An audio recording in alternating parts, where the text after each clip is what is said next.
Okay, so when you start a business, any business really, you need to learn the tools of the trade. And so if you think about government contracting businesses or any kind of professional businesses, you're learning how to use email maybe for the first time, how to really maximize the functionality of Google or Excel or the Office products that Microsoft or Google provide on running your business, right? You have to learn QuickBooks or how to just do some basic accounting. And that's all kind of normal for us in business. But when you start a government contracting business in the federal market, there are several other tools you really must learn, and you need to put them on your radar and become an expert at these tools. Not kind of an expert, right? Not dabbling in it. These are the tools you want to become an expert. Totally cool if you're not an expert right now. You can listen to people like me or Eileen Kent or others who are good at these tools, and we can show you. John Barker's out there. He's takes it from the pricing side, but he's a good one. But these tools are like SAM, FPDS, USA Spending. Now, SAM has a lot of different information. It's got new opportunities coming out. It's where we register to sell to the government. USA Spending, I describe it more as just a front end, a dashboard approach to the hard data, right? So it's an excellent tool. I use it all the time. You can find other training I've done. But FPDS, that's arguably the most important tool, or at least I will argue it, right? It's the most important tool for government contractors because it gives me so much information about the government, which I'll talk about in a minute. And it's really important for you to understand it. So do me a favor, on a scale of 1 to 10 in the chat, put 1, you really don't know FPDS at all, or 10, I know it better than Neil. And I don't even, frankly, my number I would say is a 7. And I know it really, really well. But on a scale of 1 to 10, 1 being the least familiar and 10 being the most familiar, how familiar are you with FPDS? One other thing to keep in mind about FPDS as we head into today's training is that FPDS is data, right? And data is cool, but we need to turn data into information. And that's kind of what I'm going to be trying to talk to you about today. There's many, many more trainings I could do on how do you turn this data into information. But we're going to begin with just talking about how do we look at FPDS and use it to fill our pipeline. And so I titled today's training FPDS 101 on purpose. It's an introduction to FPDS for small business government contractors. And interestingly, I'm going to go to the most basics, but by the time I finish today's training, I will give people who are doing 10, 20 million really valuable tips if you watch for them. So I'm going to break down today's training into 3 sections. First one is I just want to back up for a second and say, what is FPDS?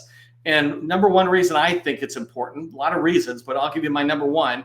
The second thing I want to cover down on is just briefly talk about the fields that are in FPDS. And I want to, I'll talk a little bit about it, and then I'll go in and show you which ones I think are the most important ones, at least for how I use FPDS.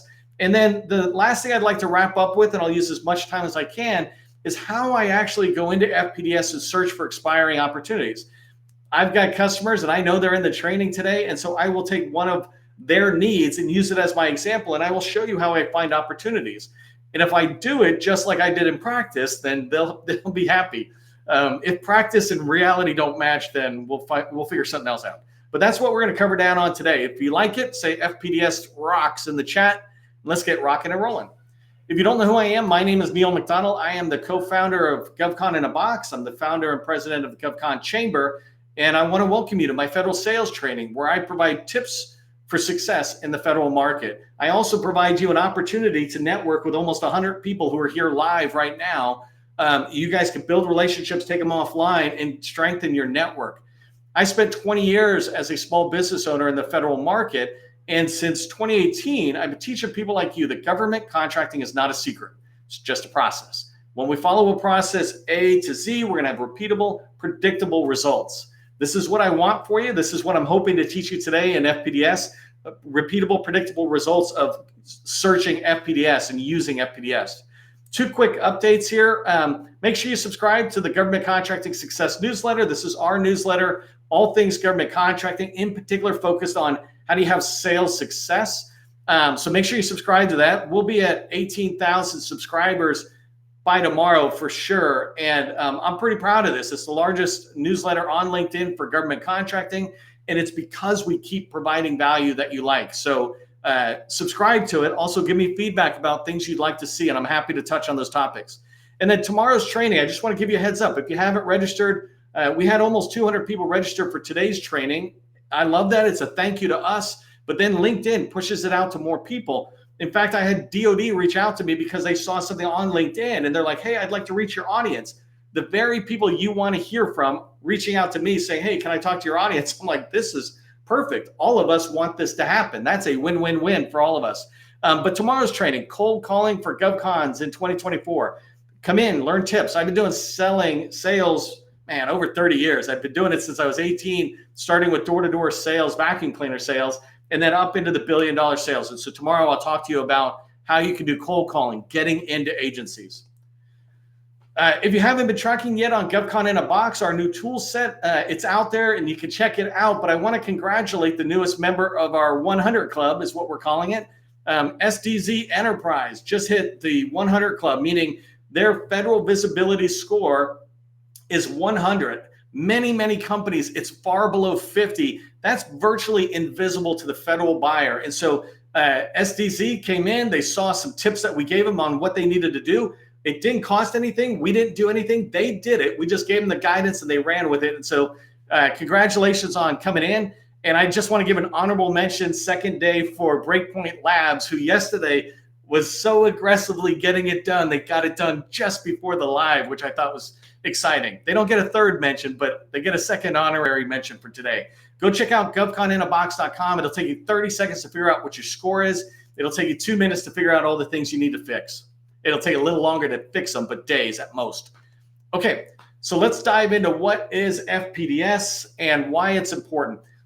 So the title, just really quickly, Federal Procurement Data System. The procurement part is the part I love. It's why I keep calling the group PTAC instead of Apex Accelerators, because it stands for Procurement Technical Assistance. And here, Federal Procurement Data. And so here you can learn about contracts that have been valued over 10,000. Right? There's a variation around, but for the most part, what's in FPDS are contracts the government has awarded that are valued over $10,000. For the most part, you're not going to find any of the intelligence community activity in here. So think CIA, their contracts are not going to be in here. There's a whole different tool set for that. And then the last thing is usually there's not going to be a lot of activity for the procurement cards in FPDS, especially since they fall below that $10,000 threshold. It used to be procurement cards were $3,500 and below. Even though they now have a higher threshold, it doesn't mean they're like going out and doing $10,000 purchases. They're still doing a lot of $1,000 purchases. The bottom bullet here is why I think FPDS is important. One of the biggest reasons, right, is I can see which agencies, which contracting officers, which contracting shops are buying what I sell. I can see who's buying what I sell, the contracting shop, and I can see who's paying for it, the funding office, and I'll talk about that in a minute. But that is incredibly valuable. You can't find this anywhere for any other market. It's why I say if you're all in if you're in the federal market, be all in. I'm telling you, you can grow your company in marathon, but you can grow your company significantly. So let me just keep going here and talk about understanding the main fields in FPDS. The first thing I want to do is just talk about a couple of them. Then I'm going to go into FPDS and show you. So one of the big things about FPDS is I can go in there, like I said a minute ago, and learn all about the buyer.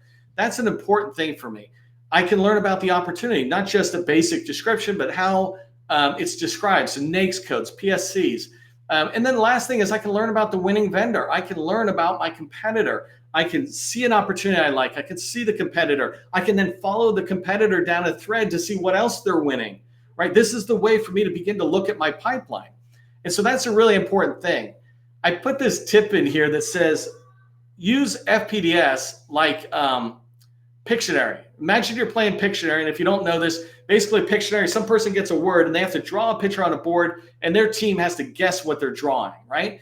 And so Pictionary, it's just about guessing. That's really the winning thing. It's not sitting there waiting till the answer is perfect. It's about trying it, try this thing, that thing. And FPDS, I'll show you in a minute, but think of it the same way. There's so much data that you just got to keep exploring and go, well, let me try this. Well, let me try that. And you will find the data in FPDS that turns into information that is so valuable to your sales pipeline, so valuable to your success goals. So let me switch over to FPDS. I'm going to move fast. I'm watching my time. I only got 30 minutes in a day to do the training, but I'm just going to go in. I'm not here to teach you about FPDS. I'm teaching you about parts of it. So if I go fast, you can watch the replay.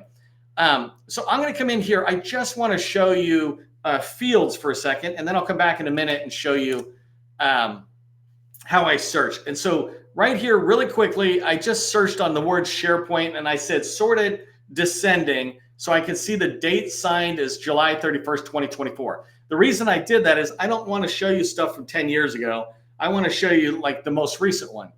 I am going to go to the second one since it's a positive number and the other one was a negative number, but I'm just coming in and clicking view on this opportunity. And this is where I want to go in and show you some of these fields, and I'll move really fast. If I don't tell you about it, I want to just skip it because it's not as important. Yes, you could get value from it, but it's not that important to me.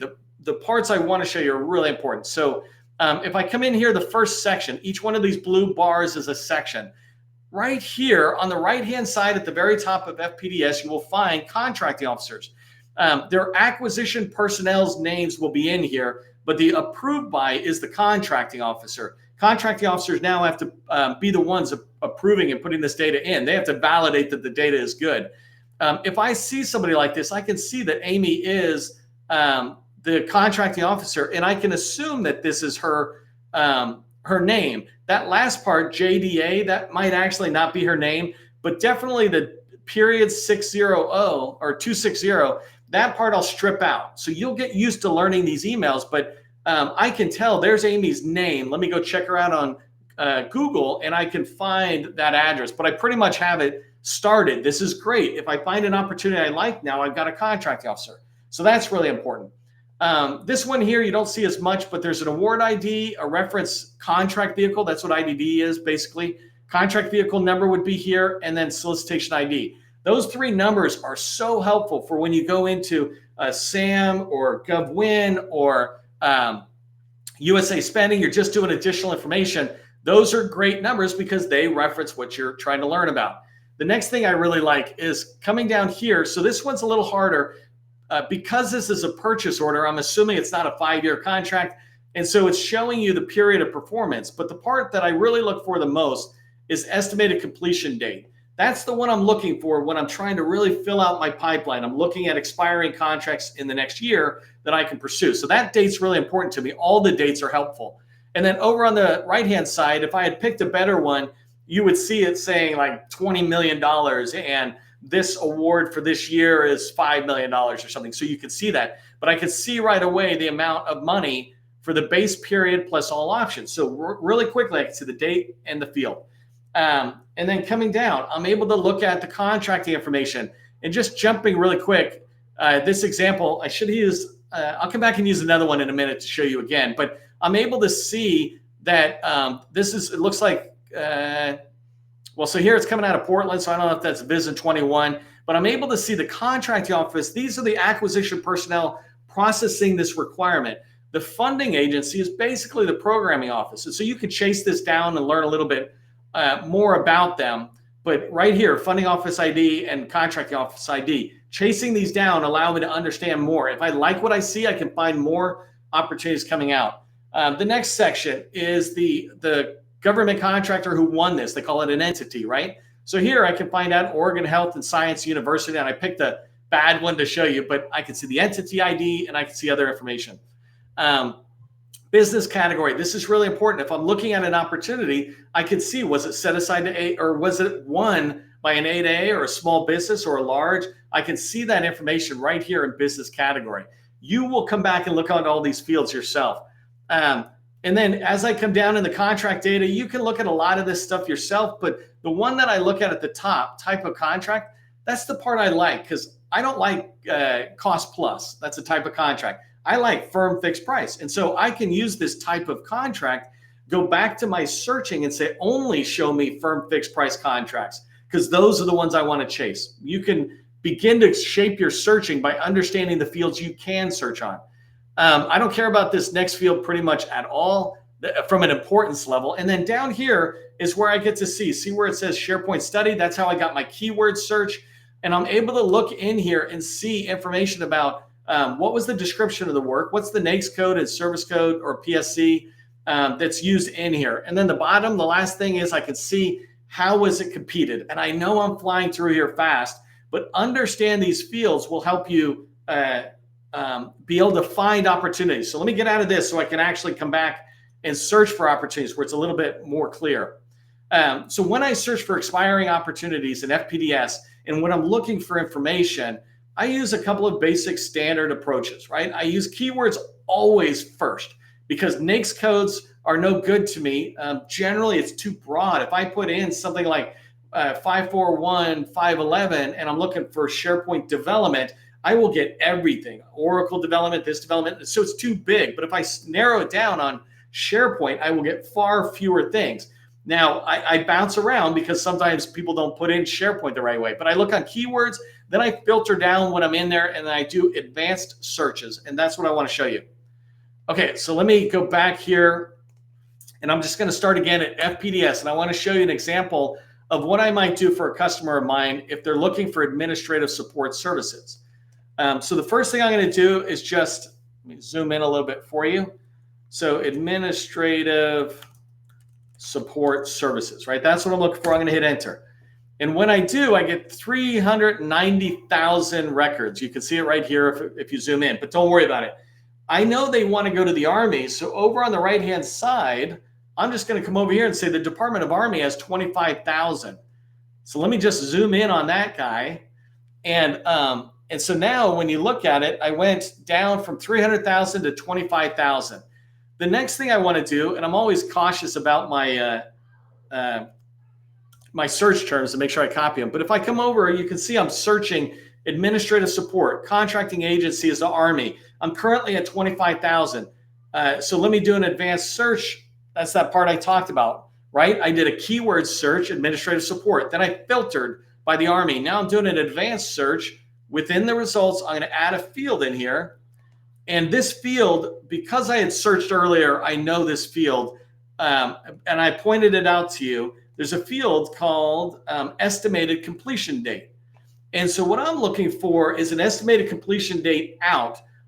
Pretty much I'm looking for, and I already know what it is, so let me just put that there. I'm looking for May, next year, May 31st through the end of the calendar year. That's what I'm looking for. And I figured to myself, that gives me enough time. It's about 8-10 months, whatever it is, from when the contract expires. And so we're solidly in the acquisition life cycle. Some of the opportunities might be farther along, some of them just getting started, but they're far enough out that I have a chance to get in there. And so here I'm going to hit search.